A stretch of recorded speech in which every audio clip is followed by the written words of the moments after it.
Welcome to the Humour in Games podcast, an analog and video games podcast about how humor is experienced, designed, and analyzed in games. We are Scott DeYoung, Mark Lajeunesse, and Andre Zanescu, and we'll be your guides in this 6-episode series. Throughout each episode, we'll break down different theories and forms of humor. We'll draw on interviews with designers, critics, and academics as they discuss the different aspects of humor, their own lived experiences, and how their work utilizes humor in games.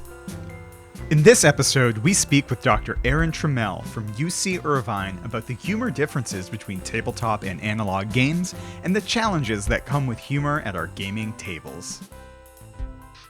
Hi, my name is Aaron Trammel. I'm an assistant professor at UC Irvine. I'm also the editor-in-chief of the online journal Analog Game Studies. And my work is looking at the way that tabletop games and identity intersect, specifically around lines of race, class, and gender. I do a lot of writing on race. I have 2 books coming out next year. The first is a history of hobbyists. And in this book, I trace hobby games back from model railroads at the turn of the 20th century to the sort of like booming board game scene today. And I look at how this is actually a story of how games have been a product of white culture in the white suburbs. And my other book is called Repairing Play, and it's a sort of approach to play, a theoretical approach to play that centers BIPOC people. So that's where my work has been recently, and I'm here to talk about humor in games, because believe it or not, this intersects with this work in a bunch of different ways. I'm sure that'll become a bit clearer as we go on, but I think there's definitely a lot of space in the Venn diagram of the 2 spheres to talk about how race and especially like constructions of race intersect with humor, or however you feel. But I guess before we get into the heavy stuff, one of the things that we tend to ask our guests is, is there a game or a moment in a game that you've played that you find to be particularly humorous, or that you'd like to signal for us? Yeah, well, I wanted to signal 2 things. One was that I think about humor in games. When I think it's funny in games, I think a little differently than what I think is funny in other things. And so I was thinking about this because I like to think about music a lot. I love music. I got into critique through love of sound and music. And one of my favorite musicians is the artist Jonathan Richman, who is sort of like a pre-punk to post-punk figure. And his story is really interesting, right? So he gets into music in this sort of like punk era. And then after he releases this great sort of pre-punk album, when everybody, starts starting like a band that sounds like the Ramones, he kind of unplugs and just starts playing these like wacky acoustic songs about like being a mosquito or something. And in one of them, it's a love song. It's called Back in Your Life, where he's like imploring to a lost lover that he wants to be back in their life. And it's a really heartfelt song where it's talking about like walking through the fields and making pancakes with his lover's parents. There's this line, and he says, what he's talking about, the seasons changing. He says, what once was a puppy is now a dog, and what once was a piglet is now a hog. Right. And I just think this is the best line, right? You see it coming from a mile off. It's such an ugly line. It's not a beautiful line about the seasons changing, but you hear it the second you hear piglet, you're like, well, this has to go to hog, right? It's got to go to the most dirty, gross animal that you can think of, right? And it's part of this love song, right? And so in that way, humor can be really obvious. You see it coming from a mile away, and you're like, I guess that's going to happen. And then it does happen, and that's the punchline. It's really funny. But in games, I think it's different sometimes, because games don't tell punchlines always in the same way. So I was thinking about one of my favorite role-playing games as an example of a game that has a good sense of humor to it. And that's the game Fiasco, which is a role-playing game which has a humorous conceit. The conceit of Fiasco is that it's going to play out like a Coen Brothers movie. So the story that you're telling is going to collapse under its own weight by the time you get to the end of it, right? Like everything's going to kind of end up in disaster, and it's just going to be a terrible situation by the end of Fiasco, right? Which is a funny conceit to begin with, right? You see it coming from a mile off. But the way the building blocks of the game kind of build to this conceit, I've always thought was really funny, because one of the best parts of playing a game of Fiasco is building your characters, which means rolling a bunch of dice and selecting things from lists that are going to go between people, right? Like it'll be like an object from a list that we both possess. And that way we know this is a thing that we have in common. And so in these play sets, the humor is less about what's obvious and you see coming, and more about the sort of strange things that the game designer can think about to build this world with. And so I'm just going to read a few of these. This is a play set about being in the Fiasco suburbs, just being a player in the suburbs. And these are objects that might be between our players and characters. Listed part one, unsavory objects, a broken police ankle monitor, night vision goggles and flexi cuffs, 100 feral cats, a desiccated corpse in a duct taped garbage bag, the charred ashes of $100,000, or a replica of James T. Kirk's command chair. This is great. These are all very different things, and this is by design. When you make these play sets, you have to be careful that everything is a very different use to it, right? But these are all by design. Not every one of these is going to be in the game every time you play it, but you will definitely get something crazy from this thing. And the list is it's unrelenting. There's 6 parts to this list of objects. You can also have sentimental objects, bronzed baby shoes, a massive engagement ring, a battered set of golf clubs, a signed photo of an ex-president, an American flag, or an elaborate tombstone, right? And so you can imagine in any story you're going to role play with any of these objects, it's going to be great. It's going to be funny. There's an American flag there. Is this a joke about America? Is someone a patriot, right? There's a funny conceit in that second about it. Why did somebody bronze their baby shoes? Why do they have James T. Kirk's command chair, right? And so this is the baseline foundation for the wackiness that kind of ensues in Fiasco.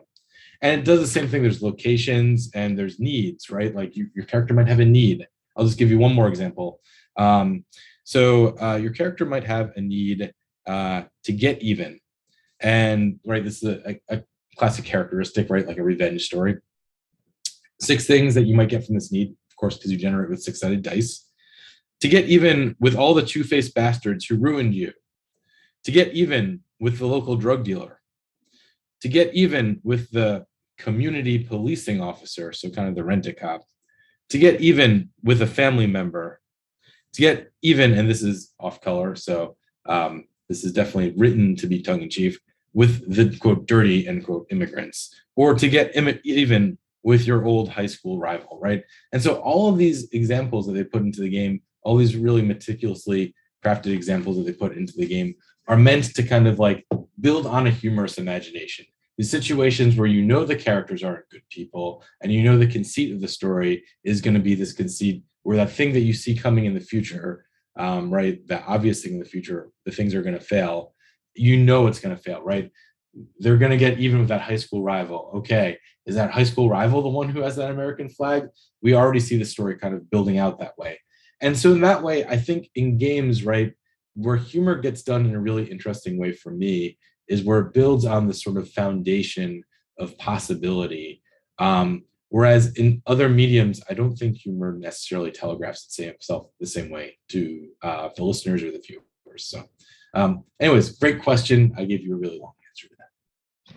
No, that's perfect. And it just reminds us that we should all be playing Fiasco, which has been like a game on the periphery of many discussions I've been around the university in the past couple of years. I guess we're going to be jumping a bit ahead of our order, but I'm curious. So Fiasco's primarily a tabletop game, but it has sort of like tabletop in the TTRPG sense. So like sort of like Pathfinder, Dungeons and Dragons, but it has tabletop elements like board games, the use of certain dice or the use of certain other objects. And I suppose the real question is, do you feel like tabletop games, specifically Fiasco or others, deal with humor in different ways than digital games do? I mean, my instinct is that, yeah, they do. First, I think tabletop games can be profoundly bad at being humorous. So let's start there. There are some very like there's the joke I tell people about tabletop games is my nephews came to stay last summer, and I have a room. I'm a huge board game fan, and I have a room of all of my board games. My nephews are like 3 and 6 respectively. So this game room, and they're sleeping in it, right? Because that's where the pull-out couch is. And I'm like, okay, guys, these are grown-up games. They're not fun. Don't touch them, because I don't want them pulling them off the shelves, right? I don't want them, maybe choking on the pieces. They're really unkid friendly in a lot of different ways, and that's just the start of it, right? Like you play a game like Hansa Teutonica, which I'm probably mispronouncing, which is about shipping goods around a network of merchant guilds in like mid-Renaissance Germany, and this is not a funny conceit for a game. There's really no humor in the game as you basically figure out how to construct this network and move your resources around. And so in that way, it's kind of profoundly unfunny, right? Like Carcassonne, which is known for a long time as a gateway game, is a game where you're just kind of building out these cities and castles and landscapes, and you're putting robbers and farmers on the road, and that's it. If you think that's a funny conceit, I don't know what your sense of humor is, but it's a really dry conceit for a game in reality. So that's not a funny game either. Settlers of Catan, the famous Settlers of Catan, right? Here's a game that might have a little more humor. There is an opportunity in Settlers of Catan to move the robber figure around and take money from someone else. So there's that joke that get that joke. Take that joke, where you've deprived someone of something and you can laugh at them. Or the other joke from Settlers Catan is, do you have any bricks or do you have any sheep? And no one wants to trade, so you're just sitting there asking the same question every single round until you finally get the thing you want. So, right, these are not funny games. These are not really humorous games. And so I think if Euro games were your sort of touchstone to tabletop gaming, you'd come around them saying, well, this isn't really a humorous genre of game. Now, that said, I do think that there are some funny Euro games. I think there are some thematic designers who really play with humor in clever ways. One of my favorite is Vlaada Chvátil, who has made the excellent game Galaxy Trucker, which is one of my favorites of all time. And in Galaxy Trucker, going into the game, this is going to be a fun game. It's going to be a funny game because you open up the rule book, and it's written like it's Hitchhiker's Guide to the Galaxy. All of the gags are like, you're this trucker, you're trying not to get blown up. Can you build enough scrap to build this, ramshackle galaxy truck to ship enough scrap to get another shipment through? So there's a sense in the sort of narrative of that game, right, that there's humor built in. And then when you play the game, actually the jokes are that things are going to fall apart. You're going to build this imperfect ship. It's going to get hit by an asteroid. It's going to break in two at some point, and you have to decide which side of the ship are you going to keep on flying and which is going to get blown off to space. And that's been a really funny game to play with the right group of people, because it's your own. It's, again, that thing you saw from a mile off. You put that piece into your ship that was really unstable, but you're just trying to hold it together with some, toothpicks and bubble gum. And of course, that thing that you put there to hold the ship together, that's the thing that got hit by the asteroid. And so the ship that you knew was going to break in two just broke in two. And that's the joke that happens there. It's not the funniest joke, but it is a pretty funny joke, and it's in a pretty humorous game. Chvátil has another game called Dungeon Pets, which is really fun.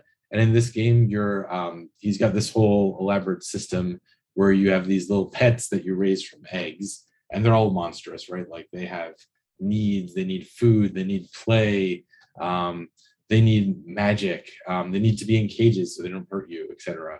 Right? And so they're all different also, right? So one might need a ton of food, one might need a lot of play, one might be really violent, etc.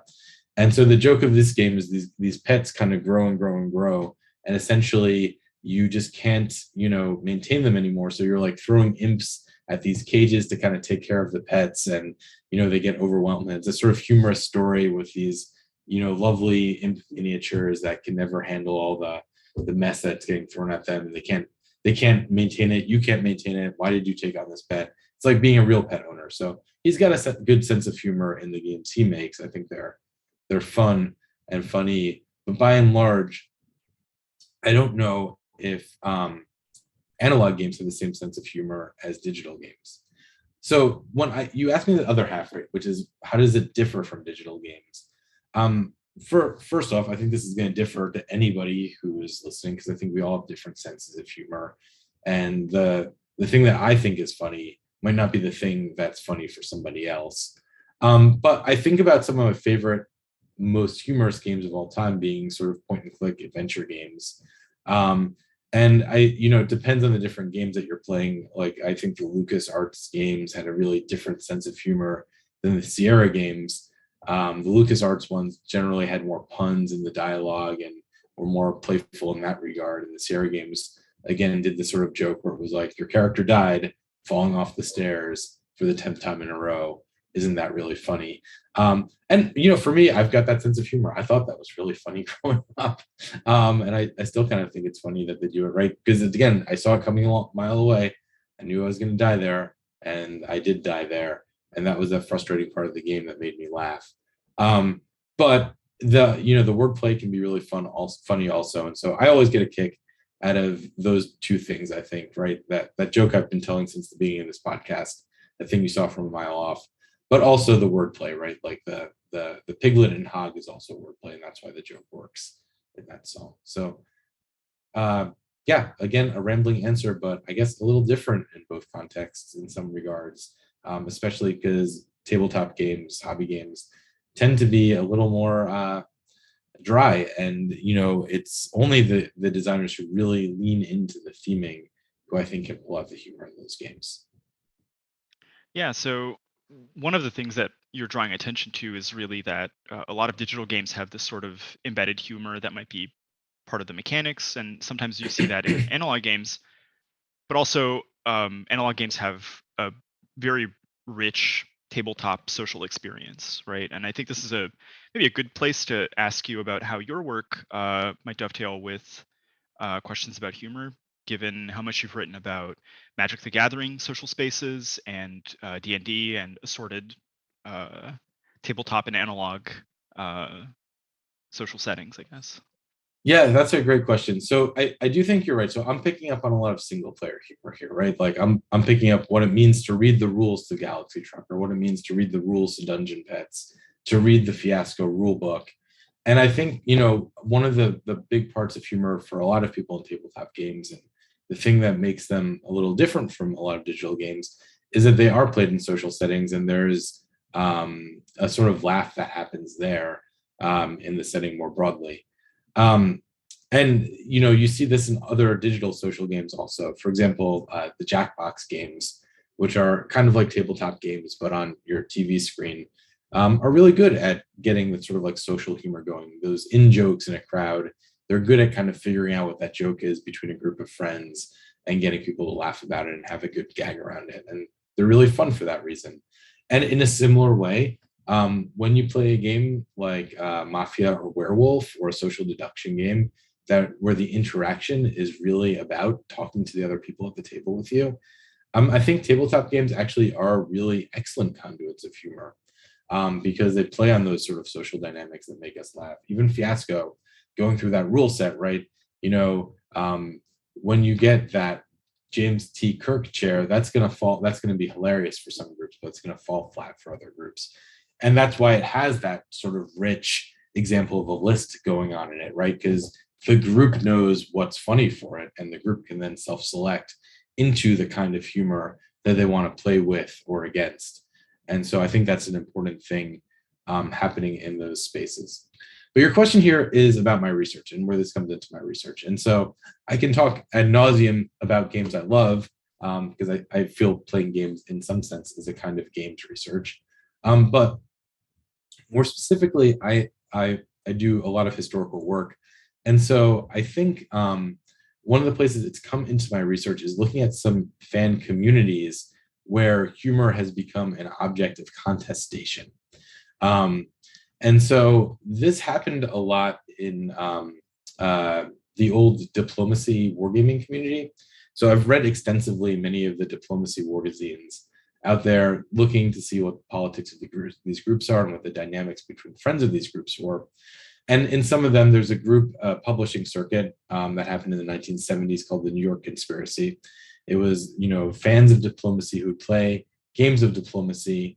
And the fans were mostly clustered in sort of like New York, Pennsylvania, Connecticut, tri-state area, more than tri-state area, but, generally the New York area. So they called themselves the New York Conspiracy. They were diplomacy players, and they sent fanzines to each other to kind of play these games of diplomacy. And the story goes that in some of these fanzines, many of the people in the New York Conspiracy, and again, these were like 18, 16, 20-year-old people communicating with each other, started playing into sort of off-color sense of humor, right? Like using hate speech as humor, the sort of thing that you might expect a game like Cards Against Humanity would ask its players to look at for humor. And I think this is where it gets a little dicey, right? Because in this group, you had a bunch of presumably white men making jokes at the expense of, people of color, gay people, women in the group, etc., teasing, using hate speech, lots of words I wouldn't care to repeat in this podcast, to joke about them, and then saying, when criticized, or someone saying, hey, please don't use language like this, and then saying to folks in those moments, hey,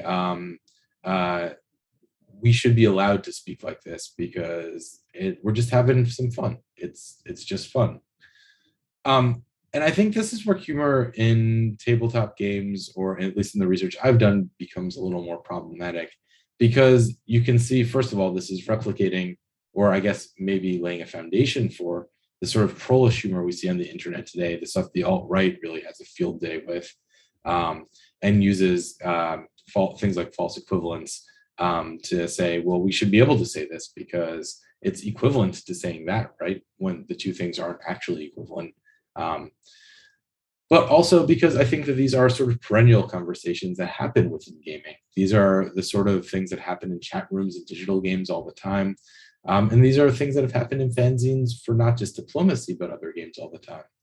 And the thing that happens with this that I think is really sort of insidious is that it becomes a barrier of entry for minoritized people who are interested in playing games. It becomes the sort of thing where maybe in that group it's okay. And maybe, in this example of diplomacy, the folks who said, please don't do this anymore, they kept being friends. They kept on playing diplomacy with each other. The games didn't get shut down or anything like that. And some of the hate speech continued. But the thing that happened that's really, I think, should be concerning for anybody who's a fan of games is that circle didn't broaden. It didn't widen. It didn't grow to be a circle where more people could get kind of involved in the conversation. And so I think that's where, sort of in my research, you see humor being a sort of tricky thing, especially as people try to navigate sort of off-color humor and make a space for that in their games. Because that's the sort of thing that's not funny to everybody. And when something's not funny to someone, if you're like me, I'm Black, right? That's a group I'm not going to want to play with. That's a game I'm not going to want to play, because it's suddenly saying, well, this isn't for you. This joke isn't for you. Right? Just like I could imagine somebody reading that one line from this Fiasco game and interpreting it in a really cynical way, and playing into that instead of against that, and that becoming a group that, is not for other people, etc. Right? Someone who doesn't get that joke totally.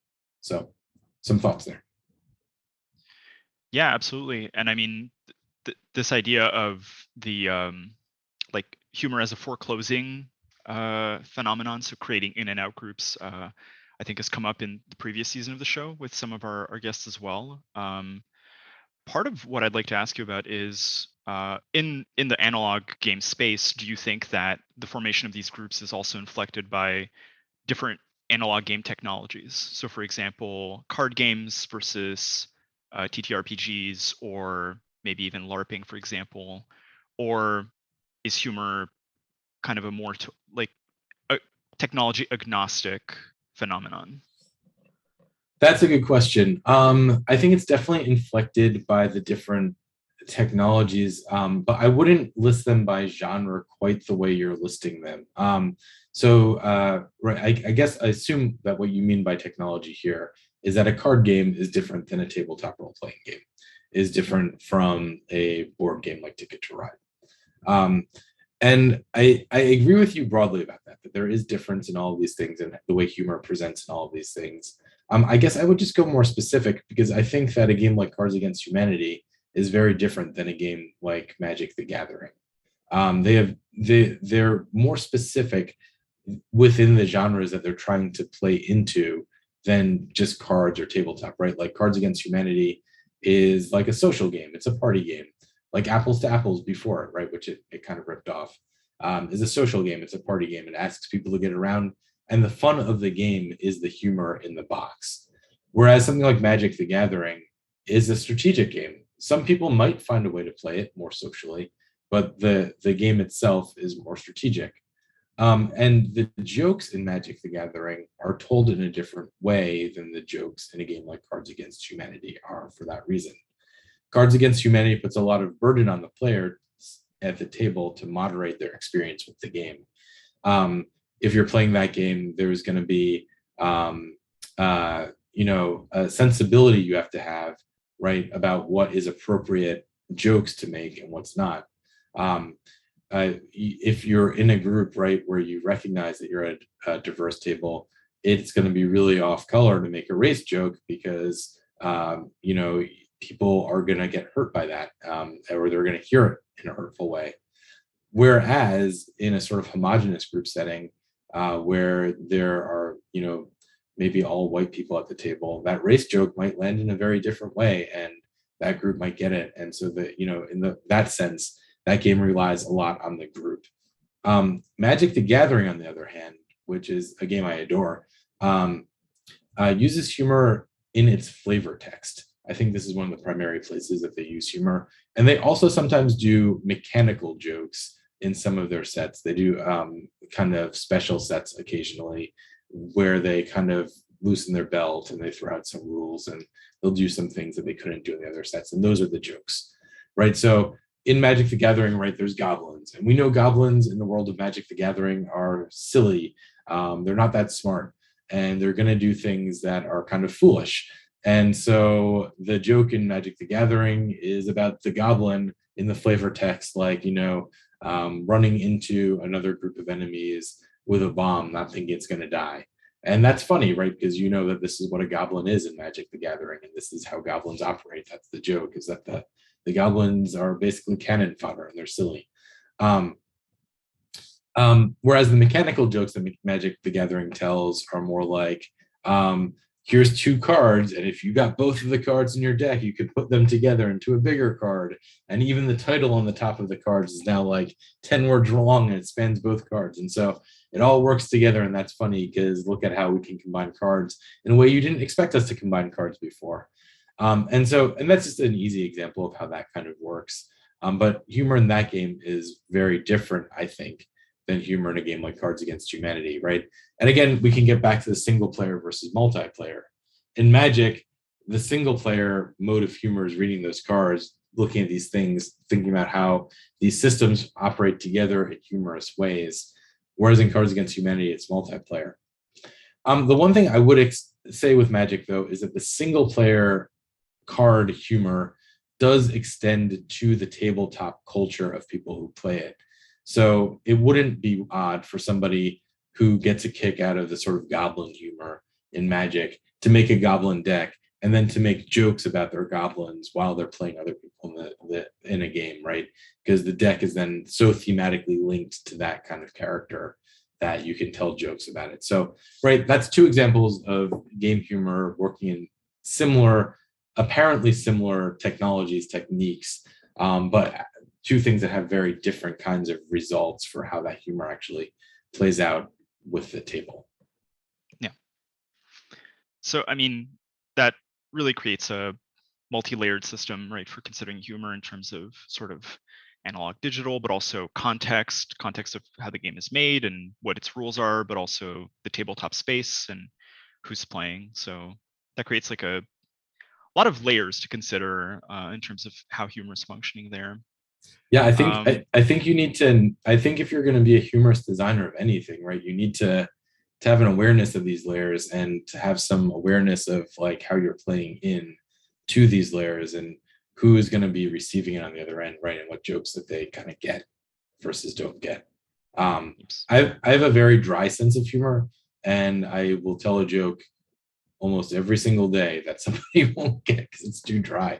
And I guess that's just the pain of being a person with a dry sense of humor. But those who get it really get it. You know, they really get it. Absolutely.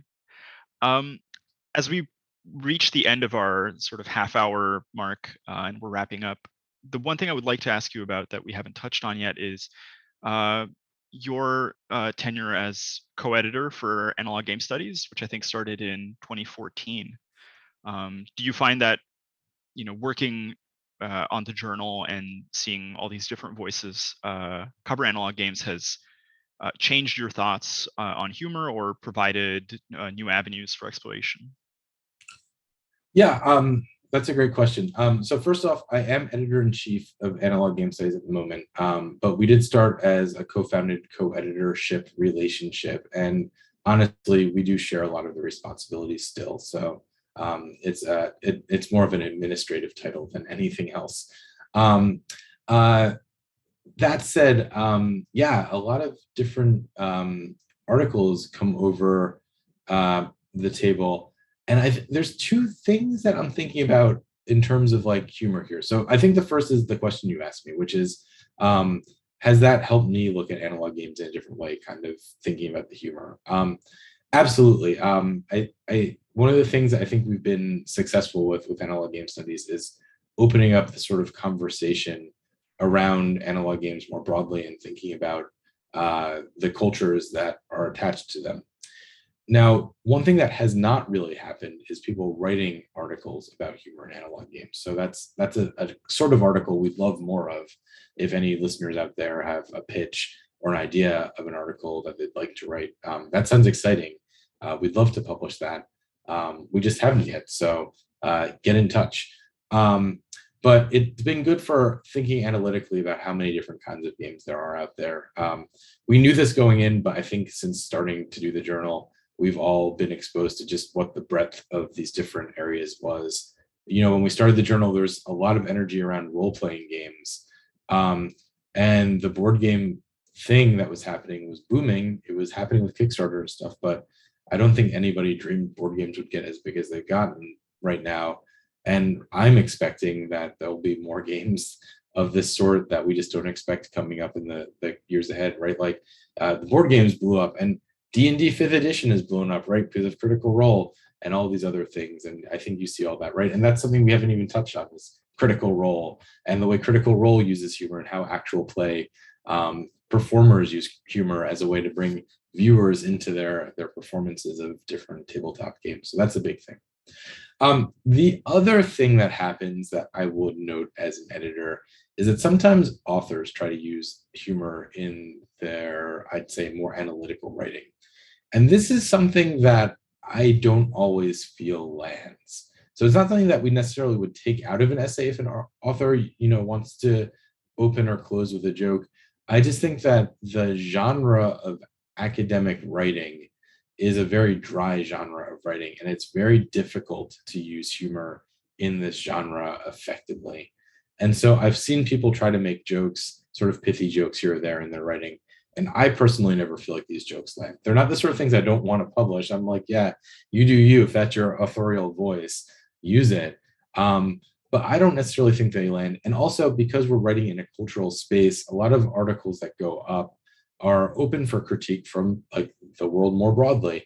And this is the sort of thing that I think trolls can really glom onto, right? And see as weakness, or try to juxtapose what their stereotype of the buttoned up, stuffy academic research should look like. Think social sciences there. And then say, well, this can't be serious if they're making jokes in this as well. And so for a number of these reasons, I don't always feel like jokes in writing land as well as they could. And I'm a person who really likes colorful writing. I don't like dry writing, but I just don't feel like jokes kind of fit there. So that's an aside on humor, but just a thought from an editorial standpoint in that way. This was our interview with Dr. Aaron Trammel. Thanks for listening, and see you next time on the Humor and Games podcast.